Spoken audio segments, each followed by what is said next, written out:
ഈ റീൽ ആരെങ്കിലും നിങ്ങൾക്ക് അയച്ചിട്ടുണ്ടെങ്കിൽ നിങ്ങൾ നല്ലൊരു ഫിലിം മേക്കറായി കാണണമെന്ന് അയാൾക്ക് ആത്മാർത്ഥമായിട്ട് ആഗ്രഹമുണ്ട്. അപ്പോൾ ഭാവി സിനിമാറ്റോഗ്രാഫേഴ്സ് ഇങ്ങോട്ടൊന്ന് ശ്രദ്ധിച്ചേക്ക്. കുറച്ച് ടിപ്സ് ആൻഡ് ടെക്നിക്സ് പറഞ്ഞുതരാം.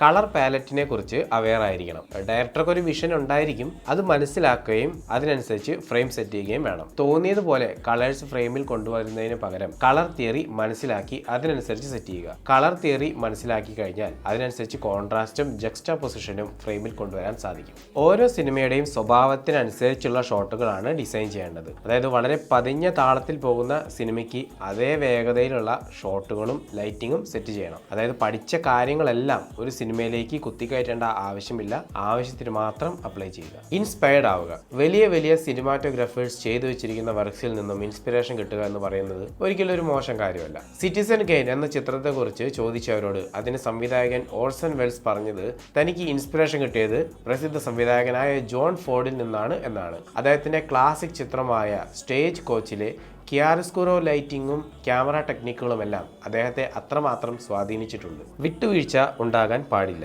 മനസ്സിൽ ഉദ്ദേശിച്ച ഒരു ഷോട്ട് ക്യാമറയിൽ സെറ്റ് ചെയ്തു വരുമ്പോൾ വിചാരിച്ചത്ര ഭംഗിയില്ല എന്ന് കരുതി നിരാശയോടെ ഇരിക്കരുത്. അവിടെ തനിക്ക് എന്ത് ചെയ്യാൻ സാധിക്കും എന്ന് ചിന്തിച്ച് ഒരു വഴി കണ്ടെത്തണം. വെറുതെ ക്യാമറയിൽ ഷൂട്ട് ചെയ്തതുകൊണ്ട് മാത്രം സിനിമാറ്റോഗ്രാഫി മനസ്സിലാക്കി എന്ന് പറയാൻ പറ്റില്ല.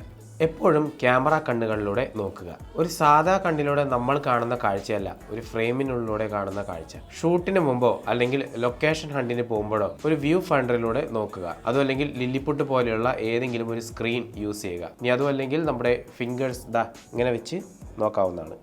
ഓക്കെ, ഹാർഡ് ലൈറ്റുമുണ്ട്, സോഫ്റ്റ് ലൈറ്റുമുണ്ട്. രണ്ടിൻ്റെയും വ്യത്യാസം മനസ്സിലാക്കാൻ രണ്ടിലും വർക്ക് ചെയ്ത് നോക്കുക എന്നൊരൊറ്റ വഴി മാത്രമേ ഉള്ളൂ. സോഫ്റ്റ് ലൈറ്റിനെ അപേക്ഷിച്ച് ഹാർഡ് ലൈറ്റ് ആണ് ഉപയോഗിക്കാൻ കുറച്ചുകൂടി എളുപ്പം. കാരണം നമുക്ക് ഹാർഡ് ലൈറ്റിനെ സോഫ്റ്റ് ചെയ്യാൻ സാധിക്കും, എന്നാൽ സോഫ്റ്റ് ലൈറ്റിനെ ഹാർഡ് ആക്കാൻ സാധിക്കില്ല. ഏത് ലൈറ്റ് സെറ്റപ്പ് തിരഞ്ഞെടുത്താലും കഥയ്ക്ക് അനുയോജ്യമായത് തിരഞ്ഞെടുക്കുക. അപ്പോൾ ഇനിയും ഇതുപോലുള്ള ഇൻഫോർമേറ്റീവ് വീഡിയോസ് ആയിട്ട് വരാം. ബൈ.